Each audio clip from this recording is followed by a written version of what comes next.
Hi everyone, नमस्ते, जय हिंद। आज हम लोग बात करेंगे उस टॉपिक पर, कैसे पता चलेगा कि कौन सी वेव कितनी बड़ी जा सकती है। उसका मतलब ये हुआ कि कौन सी वेव जो है बराबर हो सकती है अपने प्रीवियस वेव के। जैसे कि एग्जांपल लो यहाँ पर मैंने कई बार इसको बता चुका हूँ और फिर से इसको डिस्क्राइब कर रहा हूँ, इसलिए क्योंकि एक बहुत बढ़िया एग्जांपल मिला है। हमने मैक्सिमम टाइम हमने ये सुन रखा है कि वेव थर्ड जो है सबसे लॉन्गेस्ट होनी चाहिए। नो डाउट, ये फैक्ट होना चाहिए। बट ये डिपेंड करता है वेव फैक्टर पर। अगर वेव फैक्टर अगर आपका सही तरीके से आइडेंटिफाई नहीं कर पा रहे हो, तो वेव थर्ड आपको लॉन्गेस्ट मिल ही नहीं सकता। यस। तो सबसे पहले वेव फैक्टर को आइडेंटिफाई करने के लिए आपको ये पता लगाना होगा कि कौन सी वेव इस वक्त ट्रेंड में चल रही है। ठीक है, तो आइए चलते हैं, ढेर सारी डिस्कशन करेंगे, ढेर सारी बातें करेंगे उस पर और जानने की कोशिश करेंगे एग्जैक्टली हम कैसे आइडेंटिफाई करेंगे कि कौन सी वेव बड़ी होगी। मैंने एग्जांपल लिया है हिंडाल्को का।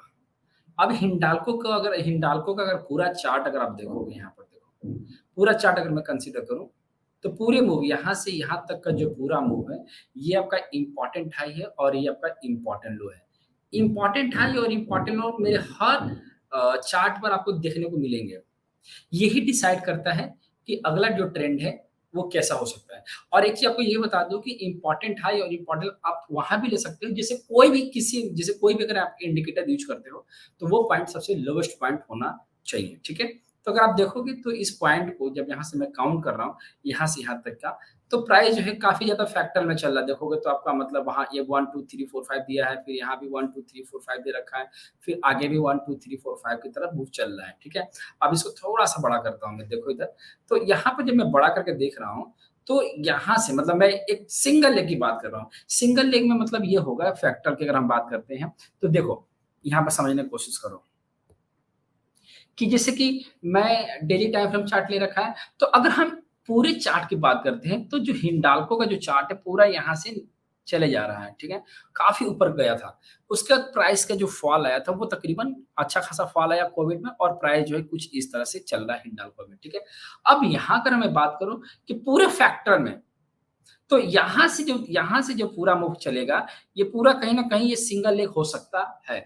इसके बाद जो प्राइस का फॉल आएगा, ये प्राइस का जो फॉल आया कोविड में, ये कोई नई डिग्री थी, ठीक है?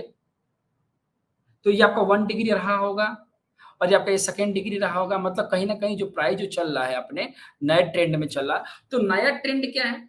वेव थर्ड है। मतलब अगर आप हिंडाल्को का पूरा चार्ट देखो, तो अब नया ट्रेंड क्या है? वेव थर्ड है। पूरा चार्ट देखो पहले। यहाँ पर पूरा आपको लास्ट तक मैं आपको चार्ट दिखा रहा हूँ, देखो इधर। अब इधर पूरा चार्ट देखो इधर। तो पूरे चार्ट में देखो, पूरा चार्ट हमारा कहाँ से चल रहा है? 2015 और भी डेटा है, तो मैं उतना डेटा लेके नहीं जाऊँगा। तो यहाँ से देखो, यहाँ से जो फॉल आया था 2020 के बाद प्राइस का फॉल, मतलब ये पूरा मैं वही चीज़ दिखा रहा हूँ आपको। यहाँ से जो फॉल आया था, कोविड का फॉल आया और कोविड के बाद का जो फॉल आया, ये एक ही सिंगल लेग जारी है। मतलब मैं आपको यही डिस्क्राइब करने की कोशिश कर रहा हूँ कि यहाँ से जो फॉल चल रहा है, मतलब यहाँ पर जो मूव चल रहा है यहाँ से, कंटिन्यू चल रहा है। मतलब ये पूरा कंटिन्यू चल रहा है। इसका मतलब ये है कि ये एक सिंगल लेग है। इसके बाद जो प्राइस का जो फॉल आया है, ये एक अलग लेग है। मतलब ये आपका क्या है? ये आपका 1 डिग्री है और ये आपका ये सेकंड डिग्री है। अब जो प्राइस जो अभी जो ये जो पॉइंट जो चल रहा है, ये जो प्राइस जो चल रहा है, वो क्या है? ये थर्ड वेव चल रहा है। मेजर मूव का ये थर्ड पार्ट चल रहा है, थर्ड डिग्री चल रहा है। अब इस थर्ड डिग्री को अगर हम लोग छोटे टाइम फ्रेम में देखेंगे, तो इसको बोलते हैं फैक्टरल, मतलब इसकी एक एक सिंगल लेग की काउंटिंग की जाएगी। मेजर डिग्री में क्या है? मेजर डिग्री में थर्ड है। लेकिन अगर फैक्टर की बात करें, स्मॉलर डिग्री की बात करें, तो उसमें क्या चल रहा है? तो उसको बोलते हैं सिंगल लेग काउंट बोलते हैं। तो सिंगल लेग काउंट में चलोगे, देखो इधर, तो यहाँ पर एक्चुअली क्या है कि सिंगल लेग काउंट करना क्यों ज़रूरी है? क्योंकि वो इसलिए ज़रूरी है, क्योंकि हम उतना डाइजेस्ट भी नहीं कर पाते ट्रेडिंग में। तो यहाँ से जो फॉल आया, आप देखोगे तो यहाँ से यहाँ तक फॉल आया, तो ये पूरे पॉइंट को हमने सी कंसीडर कर दिया। इसके बाद यहाँ से जो प्राइस का जो मूव गया है, ये अपना वेव 1 कंसीडर कर दिया। वेव 1 कंसीडर करने का मेन पर्पज़ ये है कि इसमें 5 मूव है, ठीक है?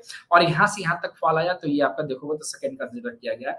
इसके बाद प्राइस का जो यहाँ से यहाँ तक अपसाइड गया है, तो ये थर्ड है। अब यहाँ पे ध्यान देना, मैं इसको थर्ड क्यों कह रहा हूँ?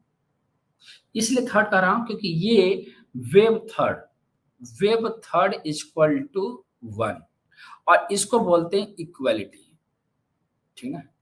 इसको बोलते हैं इक्वालिटी। मतलब कहने का जैसे कि आप 1, 2, 3, 4, 5 पढ़ रहे हो तो इसमें ऐसा भी हो सकता है कि जब अगर थर्ड वेव भी किसी एक के बराबर होनी चाहिए।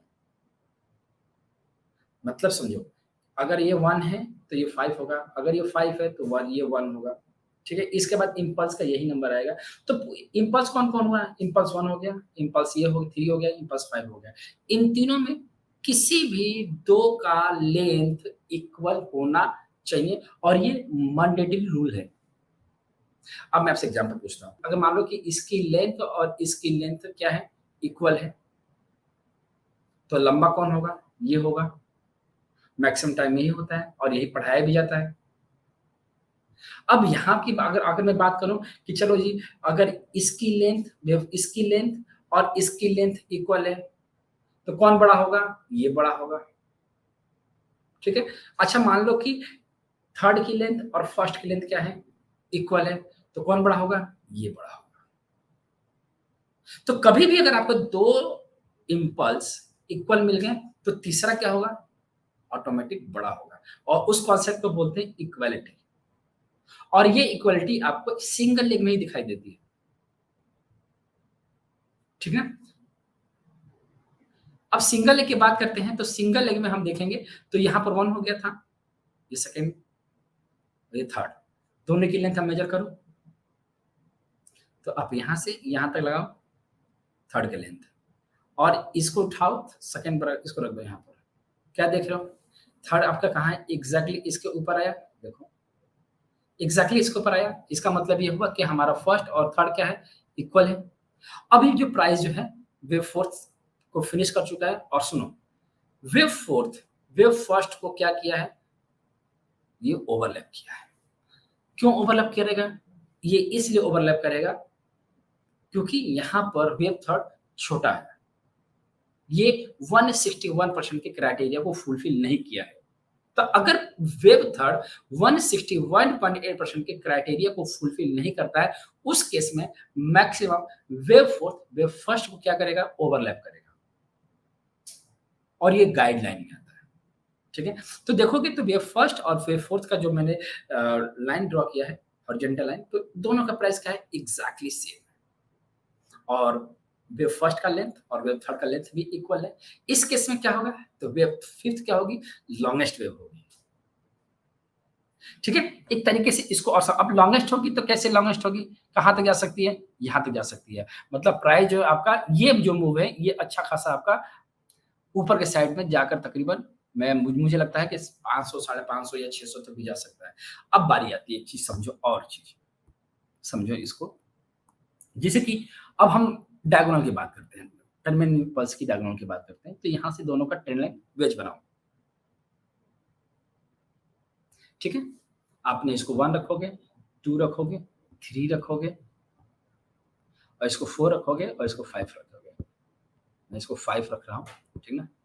तो यहाँ पर किसकी लेंथ बराबर हुई? थर्ड की लेंथ, ठीक है? पूरे थर्ड की लेंथ और वे फिफ्थ की लेंथ बराबर होगी। कौन बड़ा है? तो ये बड़ा हो गया, ठीक है? अब आगे बढ़ो। अब यहाँ पर अगर आप देखोगे, इसकी बात करते हैं। चलो जी, वेव फर्स्ट हमारा छोटा और वेव सेकंड भी छोटा, वेव थर्ड छोटा और वेव फोर्थ और वेव फिफ्थ। इस केस में क्या होगा? देखो, ये क्या होगा? ये एक्सपैंडिंग बनेगा। ये वेज हो गया और ये क्या हो गया? एक्सपैंडिंग हो गया। तो क्या पॉसिबिलिटी क्रिएट हुई हिंडाल्को में? तो ये जो ले बनेगा, ये जो टर्मिनल इम्पल्स बनेगा, कौन-सा बनेगा? एक्सपैंडिंग ट्रायंगल बनेगा। क्यों बनेगा? क्योंकि वेव फिफ्थ क्या होगी? सबसे लॉन्गेस्ट होगी। अगर आप इसका टेल लाइन ड्रॉ करोगे, तो देखना इसका भी चलेगा अभी, ठीक है ना? तो ये एक्सपेंड करते हुए निकल जाएगा। तो अगर ये इसका लो नहीं करता है, ध्यान देना, अगर इसका लो नहीं करता, तो वेव फिफ्थ क्या होगी? एक्सटेंशन में होगी। तो मुझे लगता है कि बहुत अच्छी अपॉर्च्युनिटी है इसको ग्रैब करने के लिए, ठीक है?